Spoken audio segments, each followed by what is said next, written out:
dinleyiciler, häzir biz size Durlar Hazinasy diýen radio oýuny eşitdirýäs.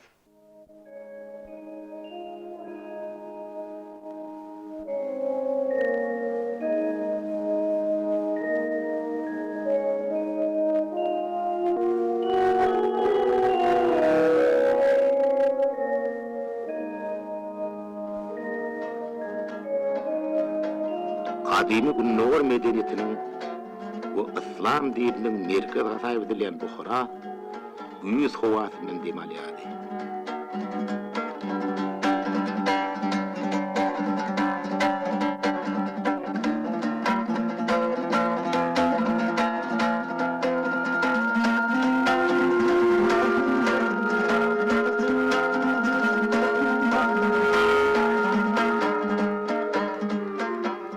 Şehrin Goýulaş medresesinde okuwlar başlandy.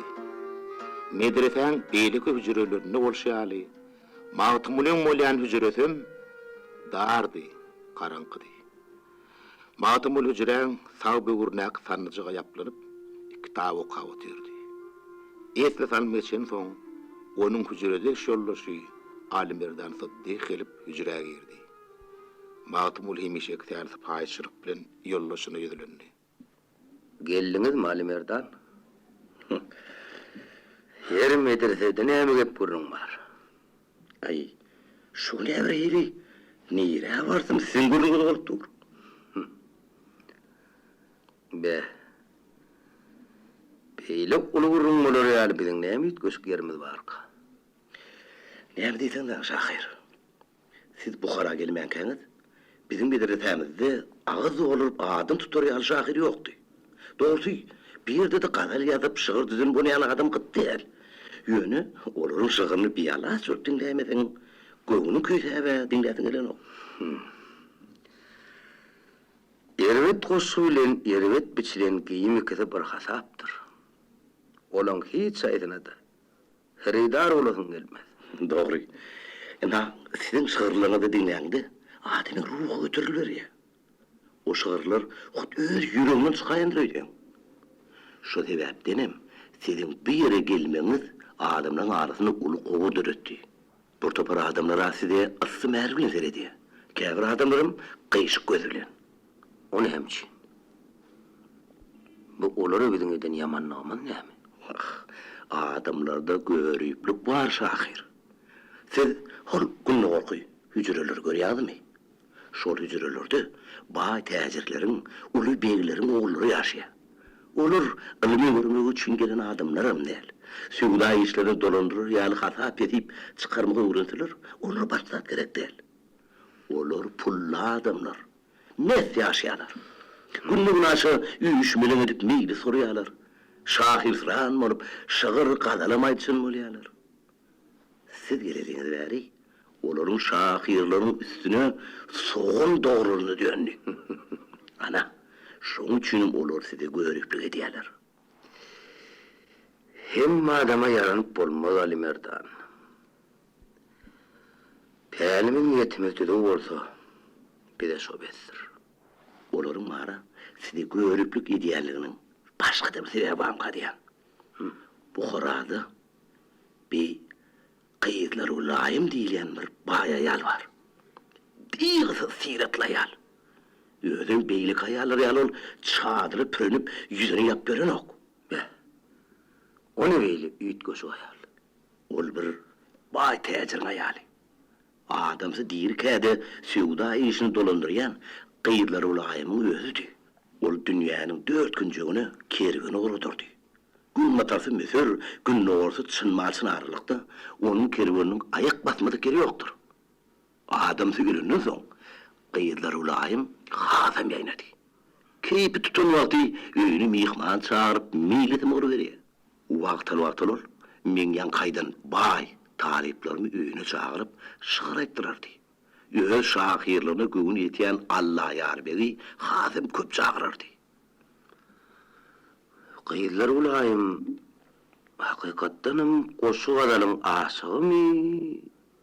Ya da yön vaktini hoş geçirmek için kuyumun jediniyem ki. Ona bilmedim bunu yönü. Ol şığır dinlemene koğur ya. Eğer Qeýdlar ulayymyň özüni taryplap, şygyr düzäýselere onuň ýetip bilmeýän arzuwy şol. Şygyr düzen adamyň syýlygyny kemeden ok. Qeýdlar ulaym siziň bu huradadyňyzy eşitipdir. Sizi mihman çağırjak bolýarmyş diýip gürrümem bar. Allah ýarbeg dagyny baska salýanym şükürlüňdir. Eger şoň üçin baska galýan bolsalar, onu hatyrjam bolaýsynlar. Biz olaň arasyna düşmejek bolarys. Ýöne qeýdlar ulaym sizi mihman çağıraýsa, boyun gaçyrma bolyň şahir. Buhara medreselerine talip boljak bolsaň, ýa-ha guruply ataň bolmaly, ýa-da qeýdlar ulaym ýaly barly adamlaryň merhemetine mätäç bolmaly bolýandyr. Olaň hiç haýdyndan haýarlanman mydar edip ýören taliplerim bardyr. Bidem şolaň bir bolayýar. İki talip öýdary gürleşip otyr kalar. Buhara medreselerine hormat bilen at tutulýan müderris Nur Kadim ibn Bahr kapadan geldi. Talipler yerlerine turup onu hormat etdiler. Sağlık amanlyk soraşdylar. Hüjre dar karanky bolan üçin hormatly mehmany daş kapydan düşüp gelip berdiler. Biz siziň öňüňizde ýazykly bolduk tagsyr. Siziň huzurunuzda salamy baraýsyk diýip ýarlanyp ýördik. Hormatly mewlanymyz ýazykly talybyndan farkly bolup çykdy. Günämize töweri. Günä ötülmäniň taby sowap kazanmakdyr şahir. Sowap kazanyp bilseňiz, belki de günäňiz ýalkanar. Keminäňiz bilmedi ama siziň hurmatyňyza taýindir tagsyr. Özüňiz bilýäňiz şahir. Biriň harydarlar göwnürimiz siziň çeper şygyrlaňyzyň aşygy. Siz ernik görmän öz işlerini şygyrlaňyzy aýdyp, biriň teşini göwnürimizi gandyrsaňyz, tüýs ýürekden minnetdar bolardyk. Gereňiz şygyr bolsun tagsyr. Matmuly jaýryşykly oturtdy. Haýsy goşgyny ilkaýsam kam diýän ýaly edip pikirini jemlemäge oturdy. Şo halatda özüni göwni etýän bir adam gelip oturanlara salam berdi. Ol geýnülli, egneşigi diwan megleriniň käçalmy diýdi.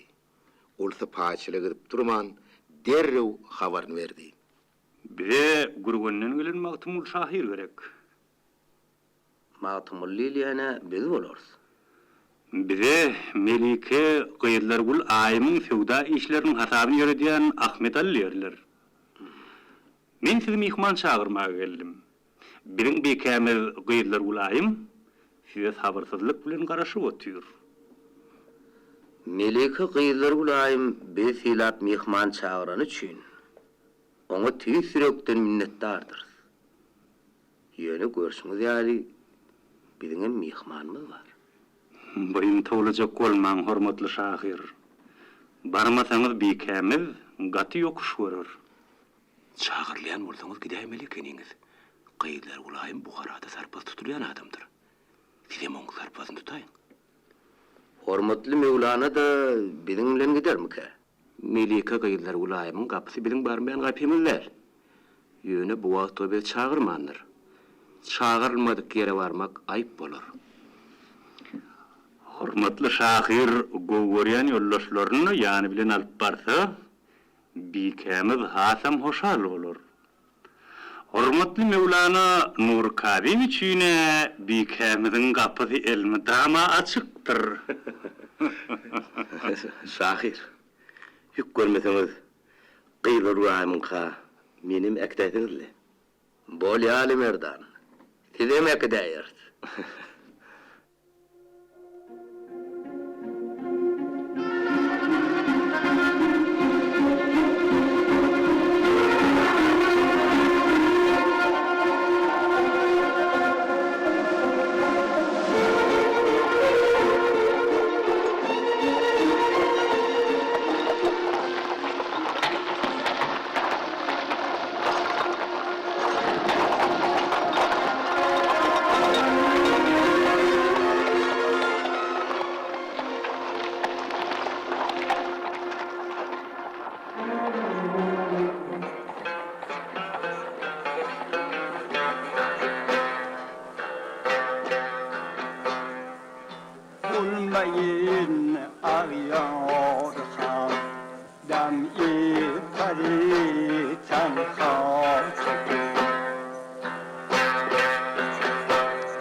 giri konmakların gezinden ağlar. Uğursatıp ülge cemalin ayla başayda çekilen. Mağtumulu dağını Qyzar Ulayymyň mihman kabul edýän otoň alyp bardylar. Otoň töründäki odun körpeçäň üstünde Qyzar Ulaym otyrdy. Onuň töwerenine hyzmatkar gyrnaklar kol gowşuryp durdular. Öýde mihmanlar otyrdy. Otoň çet tarapyndaky körpeçäň üstünde oturan 3 tane adam başgalardan saýlanýardy. Olaň üçden geýni ully. Qyzar Ulaym otoň sag tarapyndan geýni adamlaryň yazdım maňlyny yazdan körpeçäň üstünden Mağtumullaga orun görkezdi. Hoş geldiňiz. Düşek üstüne geçin. Şahir, karşımızda oturun. 3 adamını görýärmi? O yaşula Mevlana Abdy Selim Omar Hoca diýerler. Ol Buhara medreselerinin köpüsünde gepini gördüp bilen adam. Onun yanına oturuny Allah yar beg diýerler. Şıgır qadaldyn bolup şahyçylyk satýaram şol. Mağtumuly Kaaba gasynyň Allah ýarbegi synnady. Allah ýarbegi Mağtumulyň synnady. Hyzmatgarlar orta saçak ýalyp her türlü nygmatlar daşap başladylar. İyi biçi oturun mihmanlar.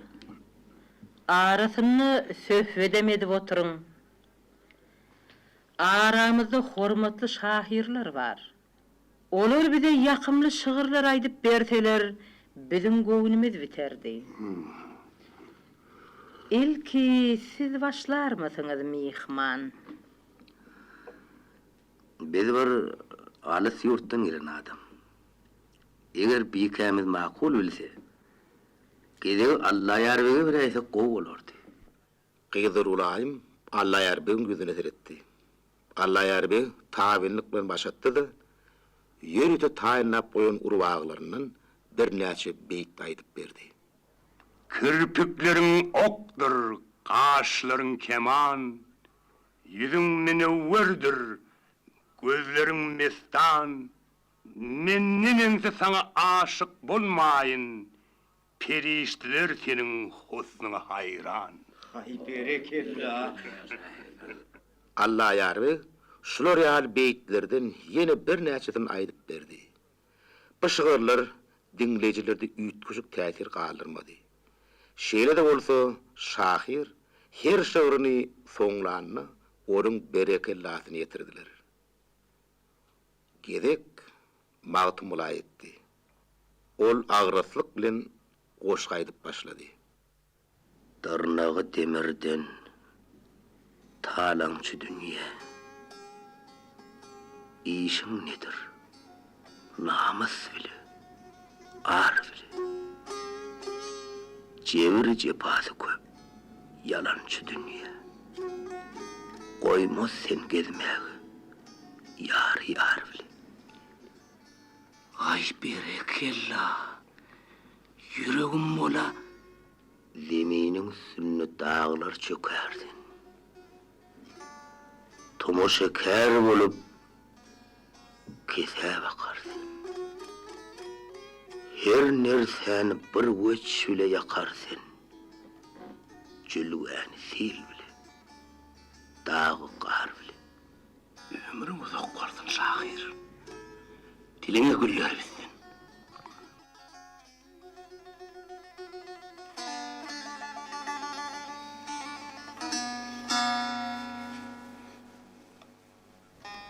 Goşgulyň sany artdygyça adamyň ýüreginiň tolgun bolsam barhamygy çalýady. Adamyň şahiryň üstüne alkyş baryn ýagdyrýadylar. Adamyň Mağtumula bilen hormat artdygyça Allah ýarbegi bilen Omar Hojaň gaşlar çytylýady. Olar Mağtumulyň gözlerini ýäjek bolýadylar. Mağtumul bir näçe goşaýdan soň Qyzar Ulaym wäşirik bilen soklady.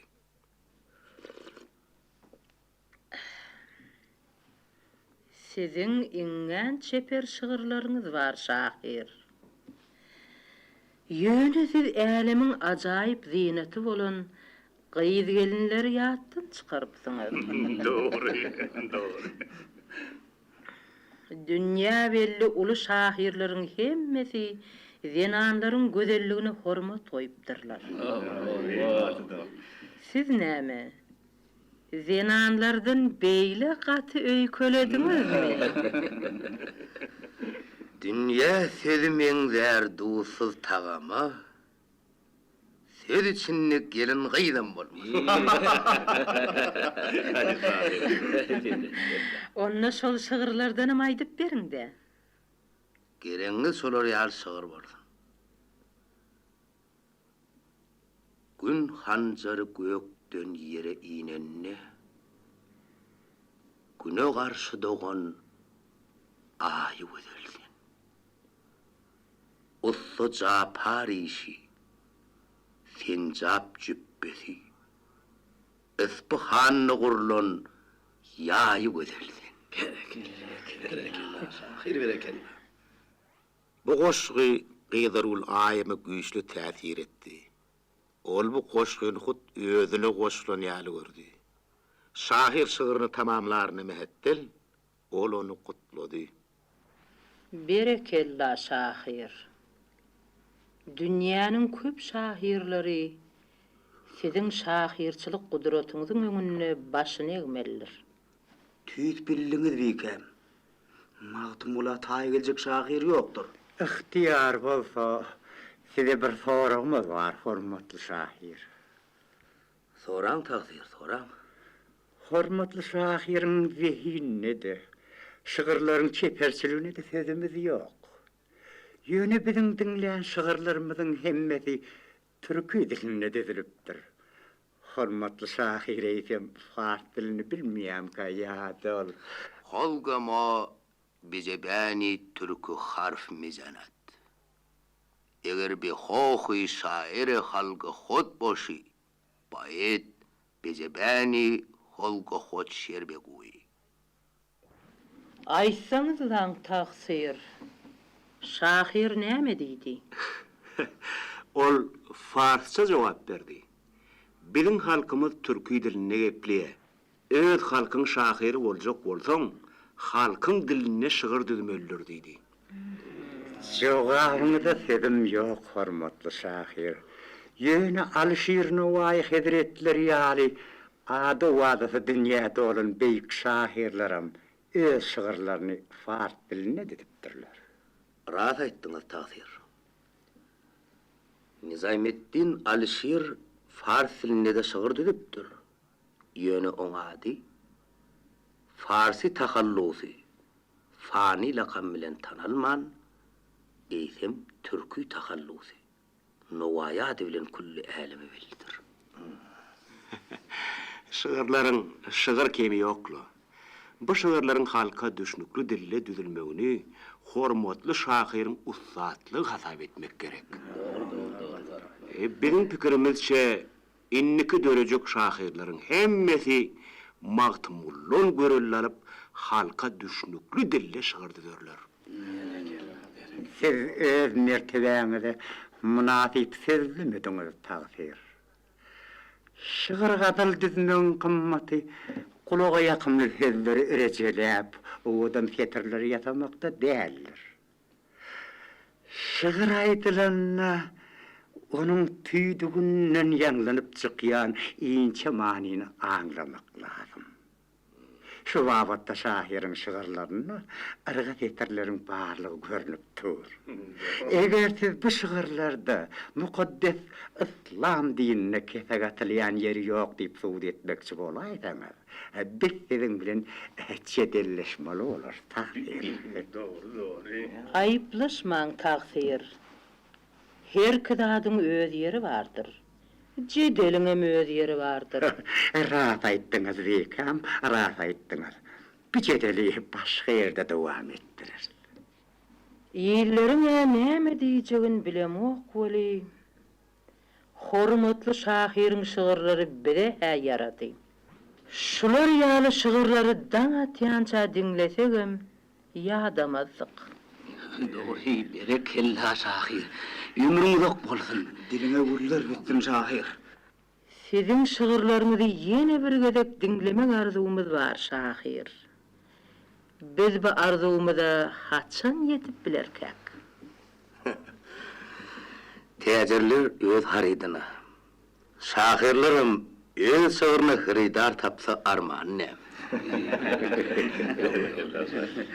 Täjirlerin haridyna hridar tapylýan wagtym bolar, tapylmaýan wagtym. Ýöne sizin şygyrlaryňyzyň hiç wagt hridara adalmaz.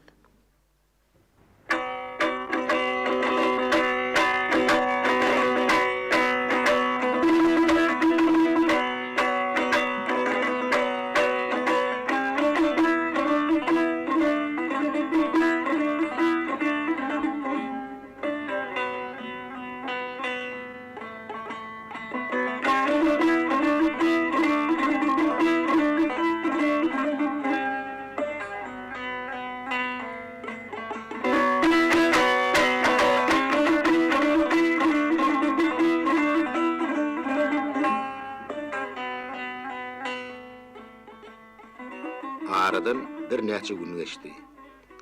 Bir gün ýerilen Mawtumuly öz hüjresini otyrka medreseň mukarrirlerinden biri kapydan girdi.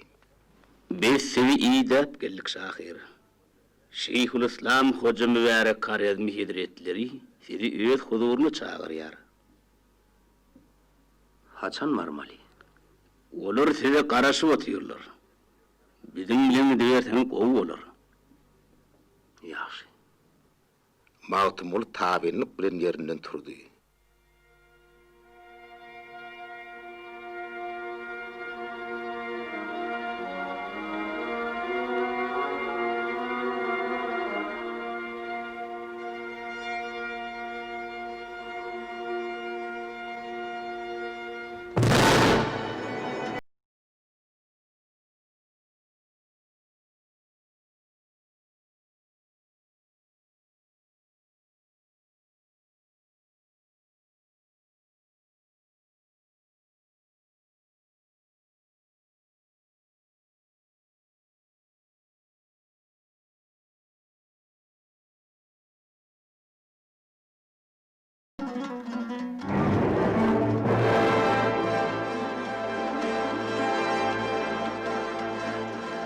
Şeyhül İslam'ın tegelik otoğuna vardılar.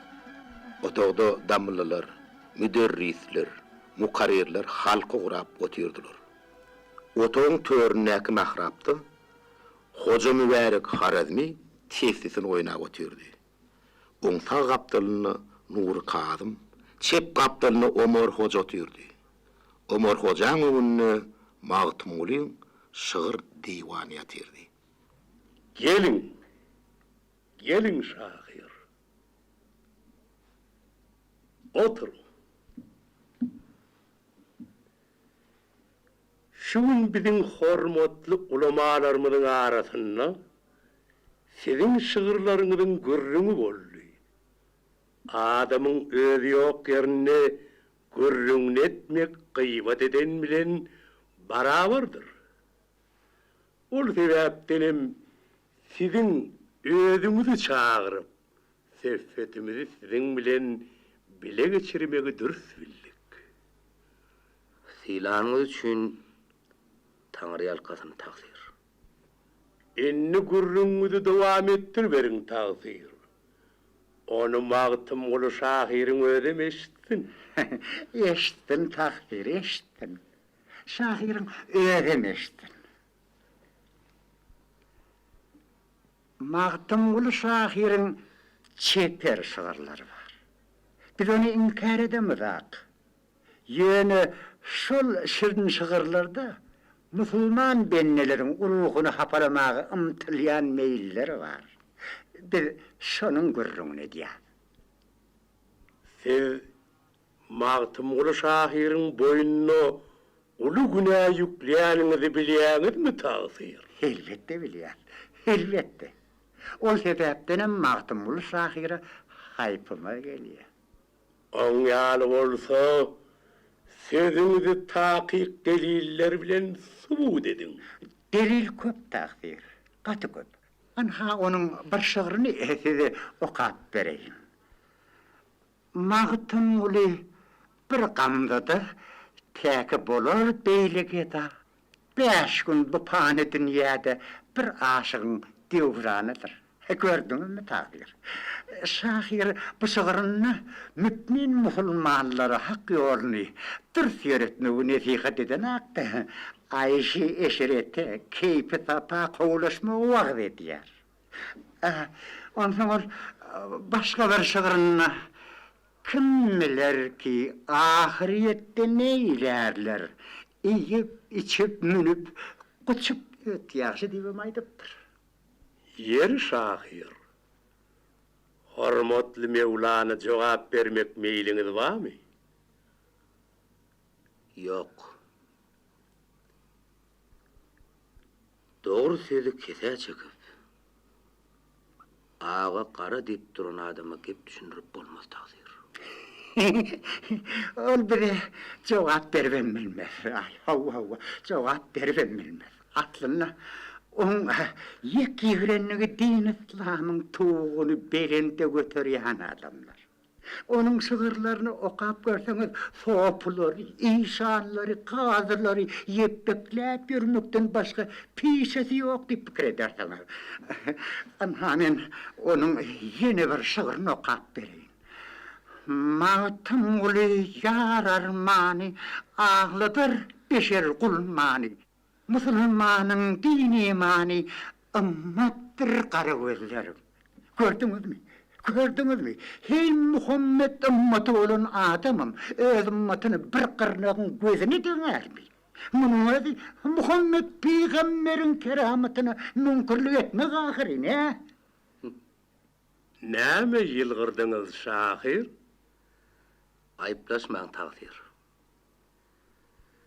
Bizim elimizde sehetli cencelleyen bir dava çadım yaşap geçiptir. Adamlar öz davagerlerinden heder eden vatları sehetli cencel tapıp onu özlerine arka tutunyan ekenler. Son çiğne onu hak tölyen ekenler. Mevlana Omar Hoca'nın boluşunu görüp menden birden göğünüme geleydi. Bizim sığırımızın yüzüne kara çekecek bolup şeyli tügölöy turduğun için onu neye çelek hak tölediler ki? Şahir şunu anlam. Bir yerde beyle heşerle kakarayan neyme var. Siz gülmesiz daha da gülüyorsunuz. Siz bizim özümüze de, dinimize de şıltak atyan adama kılıv veriyorsunuz. Ol bizim mukaddes dinimize münkürlük ediyor. Fani dünyadan başka bakı dünyanın bağlılığını inkar ediyor. İne dinle. Gül olursun, kunnunurga gulava. Tenin kuma dönür, hanan harava. Sünkün sürme dönür, tenin turava. Adam zaten yer koynunu kuçartır. Onu ağlıyorsanız yine bir okap vereyim. Ol dünyaya yaranlar, baran barda gelen yok. Ölü diri halinden havar hatir bilen yok. Ey temsil etirler şahirin, kıyamet makşarın haklığını inkar ediyerliğine şayatlık etmiyor mu? Muğa näme diyersiniz şahir? Men cevap vermek meylim yok takdir. O näme için? Mevlana Omar Hoca sizin şığırlarınızı ayıplıyor ahiri. Takdir.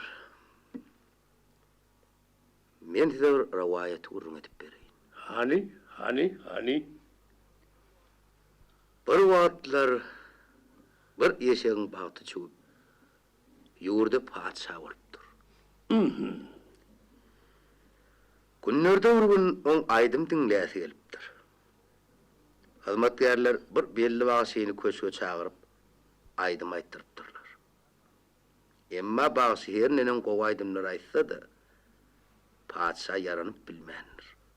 Ahır bir akıllar Bağsın kulağına çağış sakıp, padşa yaranacak bolsoň, eşek bolwaňyr diýipdir.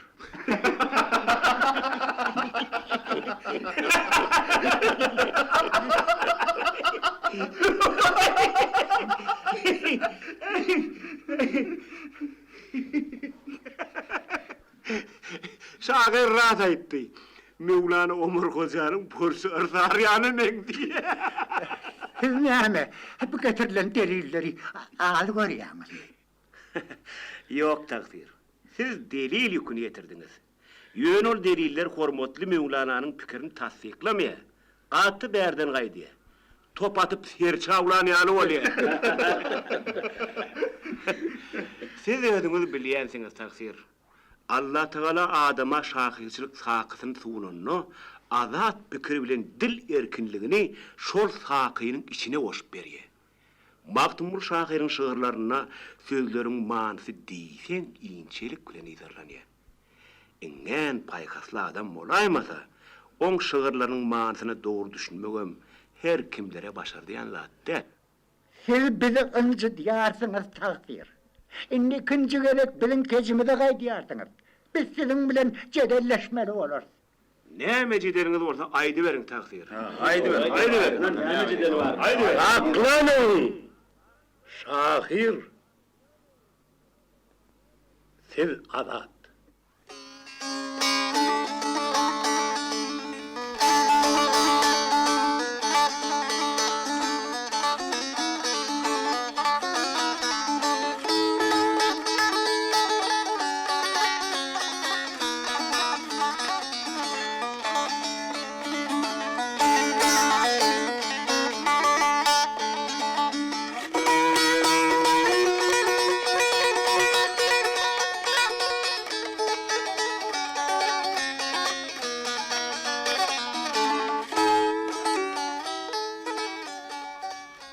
Mağtumulu otorunları baş egip otogdan çykdy.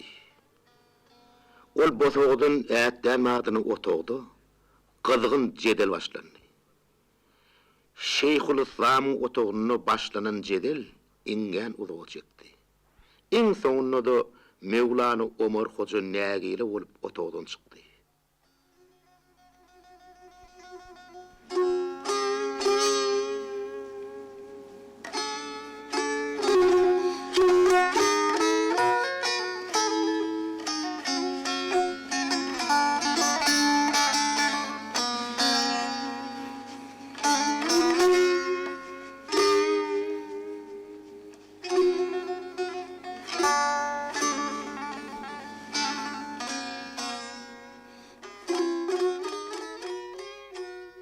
Mağtumula qaralyk yapata gelip ýüregi togusup duran dallaýar we daşarda garaşyp durdy. Ne hil oldu takdir? Mağtumulu şahiri timmi berýärler gerek. Ay, temmi verişinin huweti ýok. Herejetini anlayan olin, Hoca Mübarek Harami Hazretleri Mağtumula howunnalyk etýän ýaly. Oň sebäbini men guman edýän. Hoca Mübarek Harami Hazretleri gıylırul ayımdan çekinýändir. Ol gıylırul ayımın mağtumulini gower ýanyny bir yerden eşdendir. Onu Mevlana Nuru Kadi Maydandır. Nädir kak takdir? Biz şeýdip şermende bolup galyberim kak. Atylanyk daşdan gaýtmaz diýipdirler. Inni bir işi bir gizletmän goýup bolmaz. Bir Kadi Kelan Hazretleriniň huzuruna barar. Kadi Kelan Hazretleriniň Hormatly Şeyhul İslam Mağtumul şahire temni vermäge howatyr etdi. Kadi Kelan Hazretleri howatyr etmedi. Onsoň ol sizin müderrisiniz ahir. Sizi gowy berýär. siz oň ýanyna haçan gitmekçi bolýardyňyz? Onun ýanyna bilekdir, bile. Özünem näçe basym gitsek şonça da gowy. Ýöne oň ýanyna baramyzda hakyýaňyz gawarak bolsun, gawarak. Şonu unutma. Düşündüm takdir, düşündüm. Bolýar, bolýar.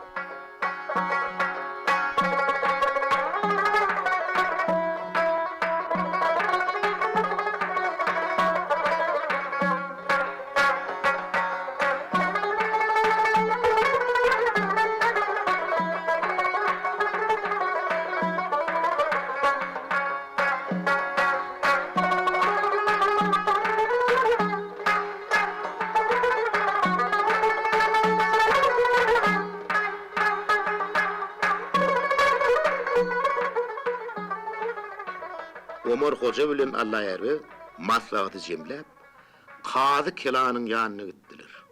Olar baranyny Kazy Kelan öz jaýyndy. Ol hiç zat işlemän ýere terdi oturdy. Gaşlary çıtykdy, ýüzünden gar ýaýdy. Ömer Hoca oňa tagzim etdi. Ýasyamça bir günäkäriň işine seredip ýa-da oturanyňy hyzmatkarlaryňa aýtdylar takdir. Bir wagt gelenimiz üçin günämizi töwerýän. Hawa. Ýa-da bir azgynyň işini teretdi. Kezzat diýýüs. Diýenmez etmem, gaharmydan götürdi. Ol ağzının ýazygy ulumydy takdir. Ol mahluk beýik mertebeli Muhammed Rahim Hedretlerine kıyını vermekten boyun toğlap. Gör onu. Va, kıyını bir yere gasırıp akıdıptı. Şeydip emir Hedretlerini o soğudunu örteptir. Beýle de bir akmak bolar eken o. Elbette Kazy Kelan Hedretleri ol mahluga adaletli ceza verenler. Ol İsrail'den kıyıda gelip emir Hedretlerinin kucağına girýänçe, ol zınnanı saklanır. Adaletli hüküm. Emir Hedretlerinin fermanını berza etmeyen adama nähil ceza verseňem dürstir. Yer tafir. Näme hyzmat bilen geldiňiz? Biz hakyn kullugyny edýän sadyk kullardyr tafir. İl arasynda Hudaý halamajak işler gözümizde eýleýdi. Hayal etmän, sizi habardar etmek bizim mukaddes borcumuzdur. Bizim medresemizde Türkmen elinden gelen bir talip var. Adyna Magtumul Şahir diýerler. Eşitipdim. Tüz haplar için şahir diýerler. Kepin ödenem şonnu da takdir. Magtumul Şahir'in jadyly şygyrlary öz hapaleşlerini adamlyň pek gulaklaryny sanjaýda. Musulman benneleriň ruhuny zeherler diýen gorkymyz var. Oňa näme deliliňiz var? O bu dünýäniň geljegini öňünden bilýän kişi bolan bolup, welilik satýar. Özü ters pikirleri wagt edýär. Ol bir şygyryny Gam çekme garip adam, begler şalar kalmazlar diýip ýatypdyr. Başga bir şygyryny bolsa, hoça, seyit, beg padşa kul galmaz diýip ýatýar. Bu zatlary bir Hudaýdan başga hiç kim bilip bilmejegine mümkünlik edýär. Onuň bozuk pelseteni wagt etýänligini göz ýetirer diýseňiz, alın, onun şıgır divanını okap göreyim. Yok. Divan özüňizde duruversin. Bir yerde kadılyk iş yok. Ilim bilim, goşu gadyl bardaky jedeliňiz Şeyhul İslamyň öýde bilen çöle bererler. Ömer Hoca, işin ansatlyk bilen düzelmejegini aňdy da Allah ýerbege gözümledi. Allah ýerbe doğrunyň kesesini pully halda çykartdy. Diýdanaklap Kazy Kelanyň öňüne bardy.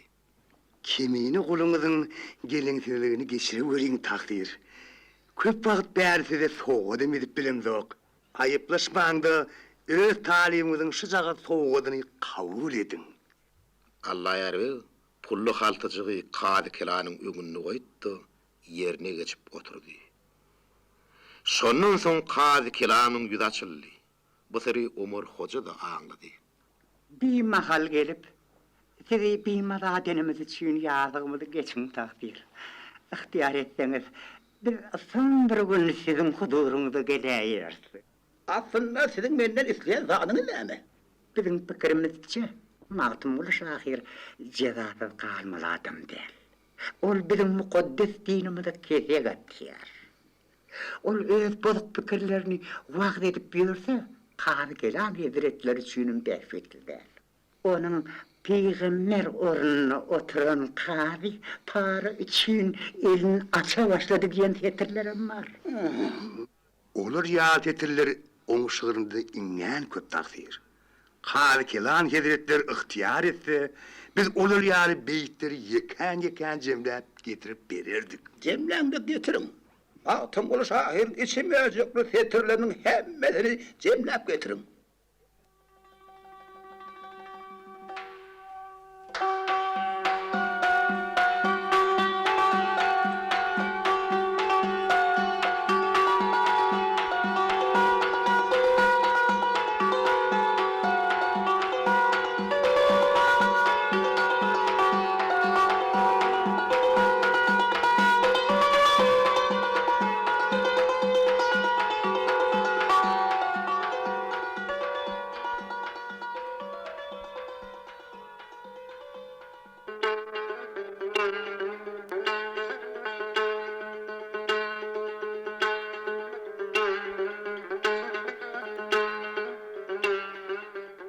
Omar Hoca bilen Allah eri hire mekirlik bilen öz geplerini göwürtdiler.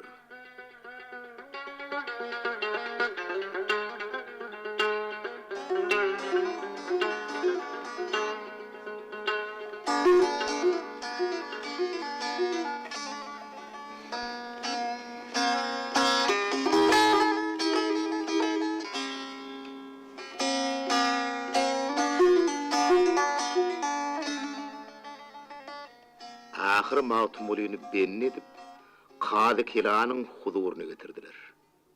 Kadı Kelan Mağtumulu şahir baştan ayak siyinlattı, sıpayçılık bilen söz okladı. Hoş gördük şahir. Hakkını aranda ikimiz toylarda, meclislerde duşmallık. Deden şırın şığırlarınızı dinlep lezzet almallık. Yani adam görecek yolunu bilmeyen kadam masanına peleğin göde oyununu uçurayan vaatların bulayar. Bu oyun Kadı Kelan cenaplarının gözüne de şeyle gödük görünen bolsa, atımına salınıp getirilen natuğan şahirin kalbine neyle harasat kopyanına düşünmek kıyınlar olsa gerek. Gendat yok. Şeriatın kanunu mukaddestir. Şeriat kanunu kılyali kıyışardan adam sol kanunun temmizini çekmelidir. Rast ayttığınız takdir. Şeriatın kanunum biyune vennelerin nahak töhmetten qoramalıdır. Elbette. Elbette. Eğer yüklüleyen kulayanın töhmetini suud edip bilseniz, şeriat sizi aklar.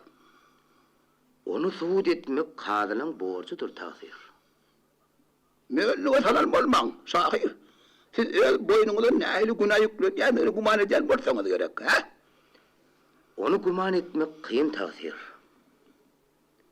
Adamın kolunu töhmet tayağı köpülüptür. O tayakla ne çetin depemizden inler yanıklarını ben nereden bileli? Şikayet eden adamlar, senin sığırlarınızda belli setirlerin şeriat yoluna doğru gelmeyenlerini suud ediyorlar. Yine şol sığırları. Ya da siz o sığırların öğrenini güdüğünü inkar ediyor musunuz?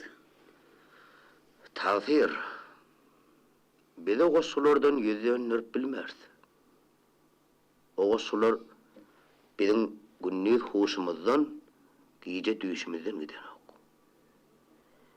Yani o sularda içimeyecekli setirler var diye aysalar biz cedel edip bileriz.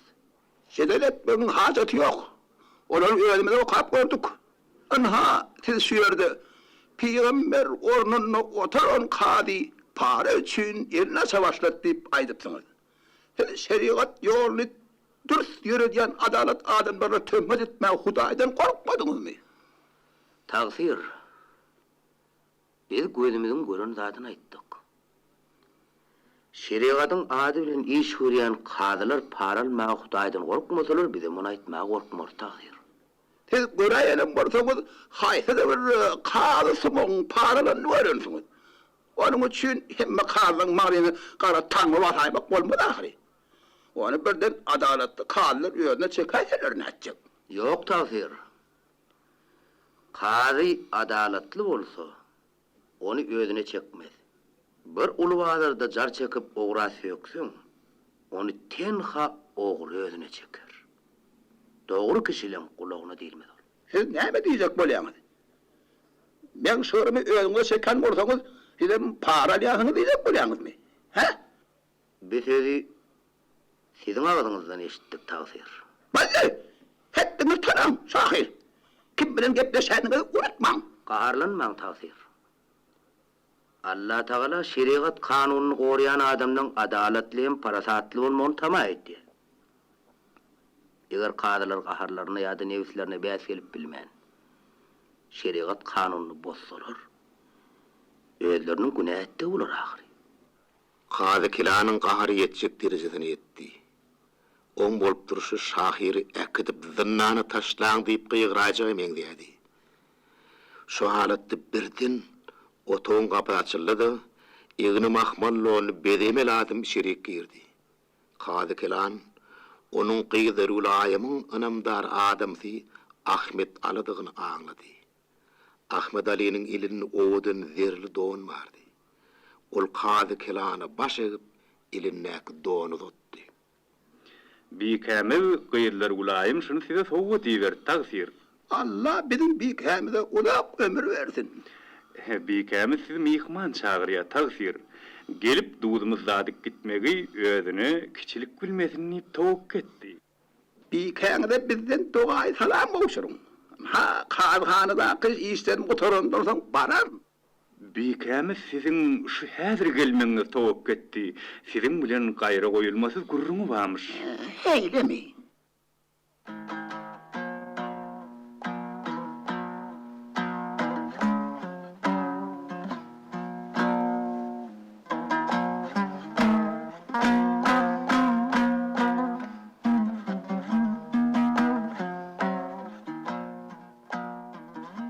Kadı kelan köp garaşdyrman, Gyzerul aýymyň kabardy. Gyzerul aýym oň garaşy oturdy. Kadı kelan oň hormat bilen salam berdi. Kadı kelan jenaplarının bizden göwüni galan yeri barmka? Soňky wagtlarda ol biziň gapymyzy ýatdan çykaraydylar. Anjywan piken. Biz elmede ama sizin hürmetinizde tayinler.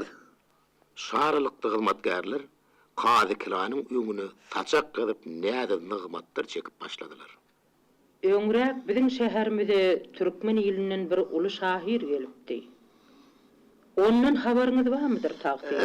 Biz ýalňyşmaýan bolsak, sizin şol diýen şahyryňyz Kadyhanda bendi bolup otur. Oň näme ýadygy bar? Bikem onu günäsi ýeňilädäl. Hawa.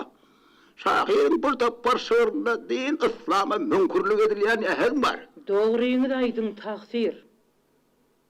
O şahyryň şygyrlaryny hut özüňiz okudyňyzmy?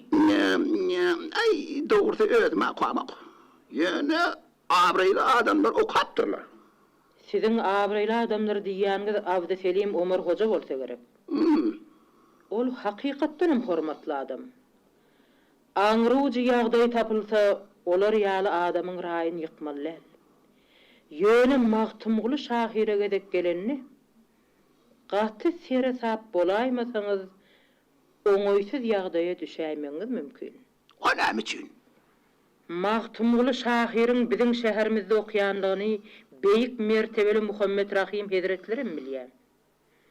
Birden al Hazretleriň kellesine bir kuý gelip, şahyr çağırmagy buýraýsa, onuň siziň eliňizde benni bolup oturanlygyny aýdaýsalar, hökümdara näme jogap berersiňiz? Beýik mertebeli Muhammed Rahim Hazretleri şygyr gadaryň gadyny bilýän adam däl ahyry. Maktab bola şahyr onuň nämetine derkal bolaýagyny meniňe aklym kesenak.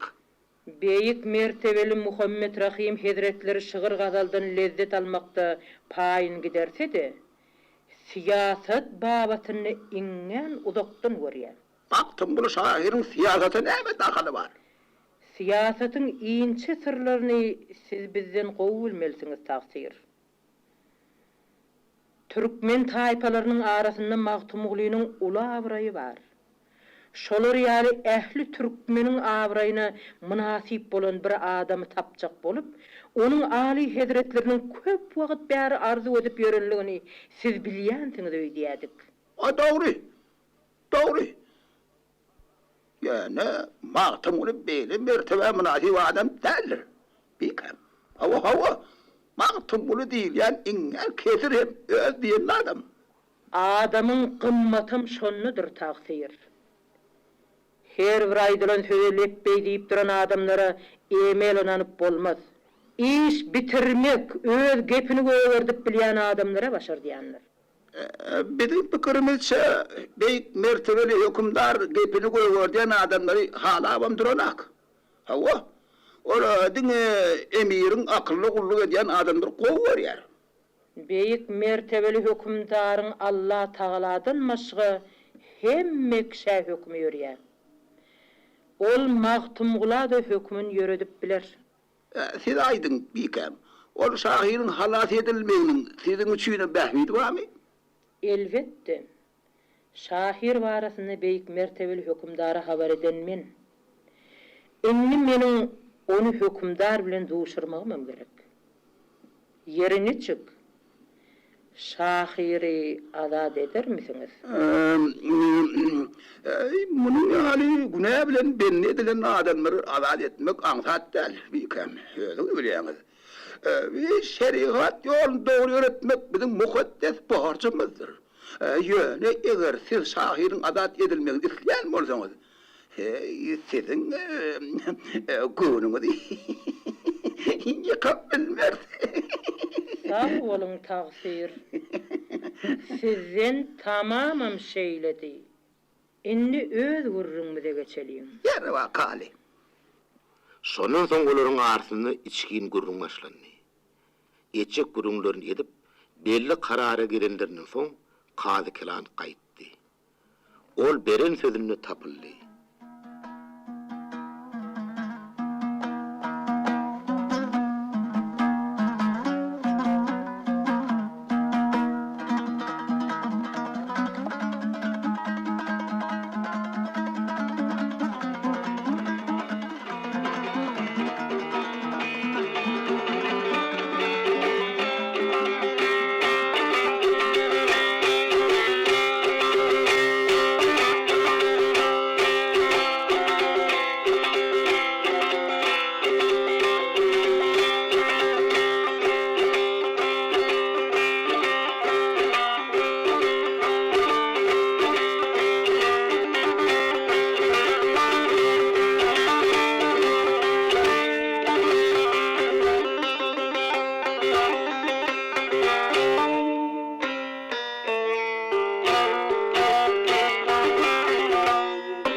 Qıydarul Aym'ın huzuruna getirdiler.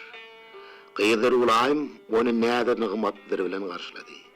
Onun ýanyna nur kadymy motyrdy. Ol mawtumlara gözümläp bir zat düşünürjek boldy. Ýöne qahar gadapdan ýaňy ýüregi çiýişip duran mawtumuly onu aň salmady.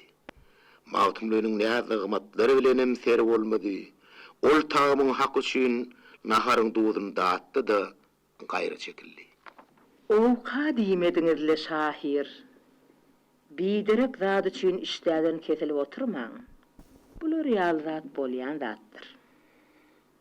Görüpleriň hak töhmetinden Allah özi saklasın. Siz ayni wagtynda gollaýdyňyz bekem. Ýogam hormatly şahir ýa dilli yaman öne düşerdi. Devletimiz artsın bekem. Siz bizi ulup ýawraçylykdan alat etdiňiz. Ýa Minnetdarlyk bildirip oturmaň şahir. Gaýtama biz size minnetdardyr. Sizin bizi ýatlap dizen şygyryňyzy biz haladyk. Ol joşgunly hyjy bilen dizilen şygyr emeň diýe. Mawtumul bir ýyl boldy. Sebäp ol Qıydarul Aym üçin şygyr düzmänni. Şahir düşünmezlik bilen nur kadymyň gözüne seretdi. Nur kadym çeýnäp oturan lukmasyny gyssanmaç ýutdy da mawtumla göz gypyp goýberdi. Arada siz bizim bekemede bağışlap barşurdunuz. Ýöne horşygra gaty bir göwülüňiz ýetmänseň, onu bekemede äşgär etmän saklap ýördüňiz. Biz şuň şu şygyry getirip bekemede gowşurduk. Biz şygyry haladyk şahir. Siz nahaq edip onu bize görkezmän ýörüpsiňiz. Onni hut öz agdyňyz bilen okap beräýsiňiz, hasam hoşal bolardyk. Qıydarul Aym näçe wagt bäri elini aýryp bilmän saklap oturan kagdyr mawtum ulad otdy. Mawtum ulu geňirgenme bilen goşga etdi. Onsoň onu ýatdan aýdyp berdi. Ey peri, men aşygam sana. Yanaram dogrusy. Görmegýünçe gül ýüzüň bir kararam dogrusy. Şähriňizde bir peri, adyň işitdim men seniň. Bilbili biçäreyim, çok ahıdarım dogrusy. Gidebil men şähriňizden hyl haramdan gorkurum. Yedi piriniň lavlydan bir ýadygarym dogrusy. Ey peri, zülpün beri, valla senin dey huplori, ayt yar mağtım oli, bez pişe kârim, doğrusu. Qyzlar ulayım, hoşarlyk bilen demallı da, şıgırı gaýdy bally. Onu oňotçy edip epledi de, koltuğuna sally. Sizin şıgırlarınıza söz yeri hallal.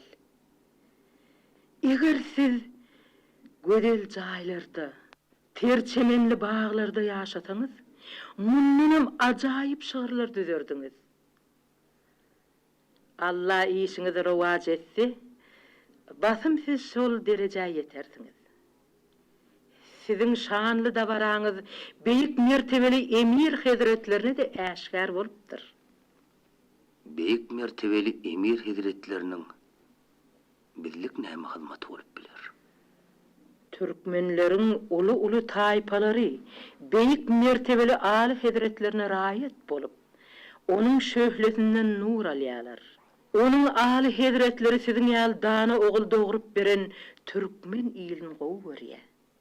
Eger onuň gowuny tapyp bilseňiz, ol sizi beýik derejäge yetirer. Ay yok bikem.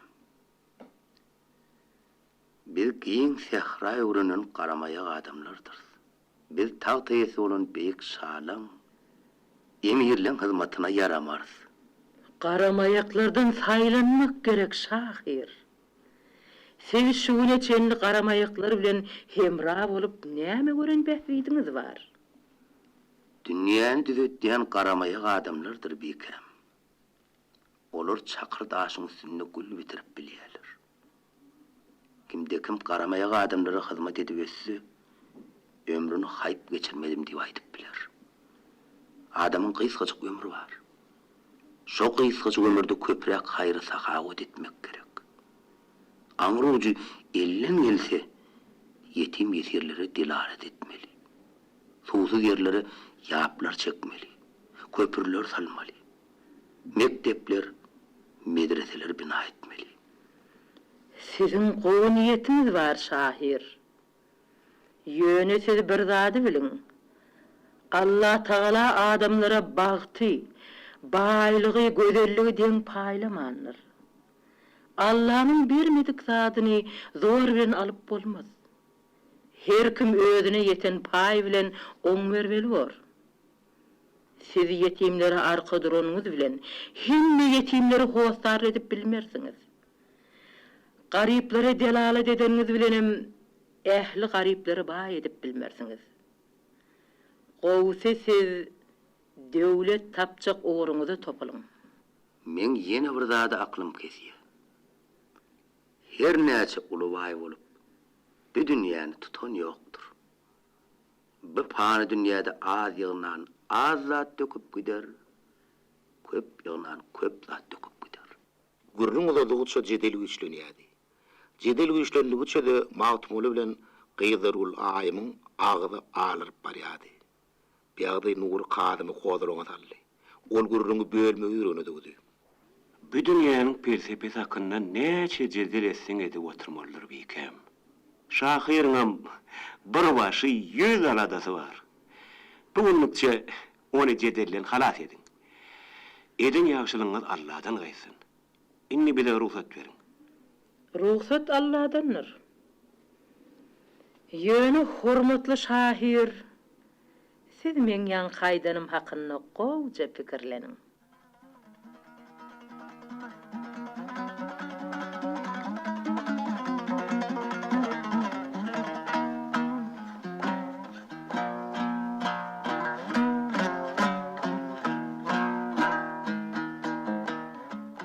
Nur kadym bilen Mawtumuly Qyzarul aýymyň howulsundan çykyp Göýgöllaş medresesine waka gitdiler. Qyzarul aýymy berilen goşa hakyndaky pikir şahyra rahatlyk beren boldy.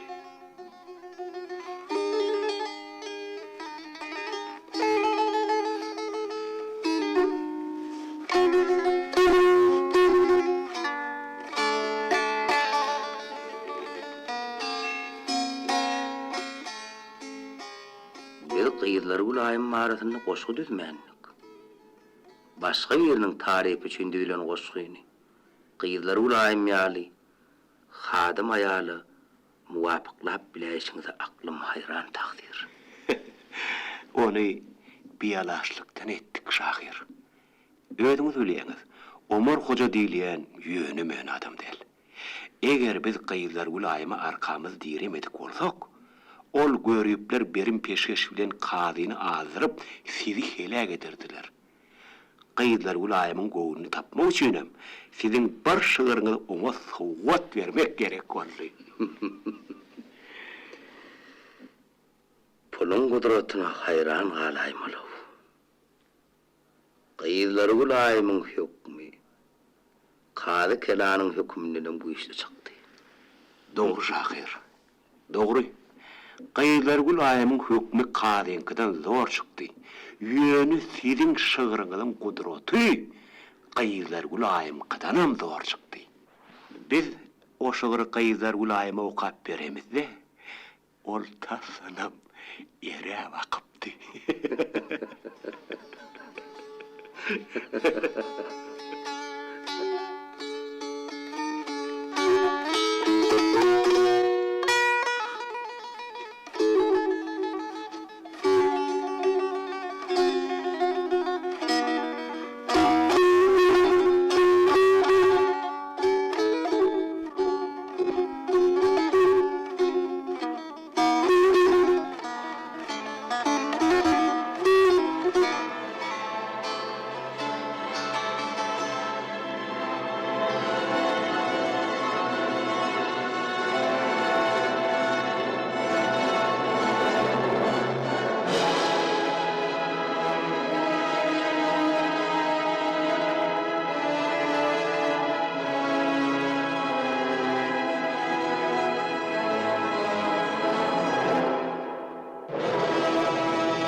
Siz Taňryly Taganowyň Dürler Hazinasy adly radio öýünü dinlediniz.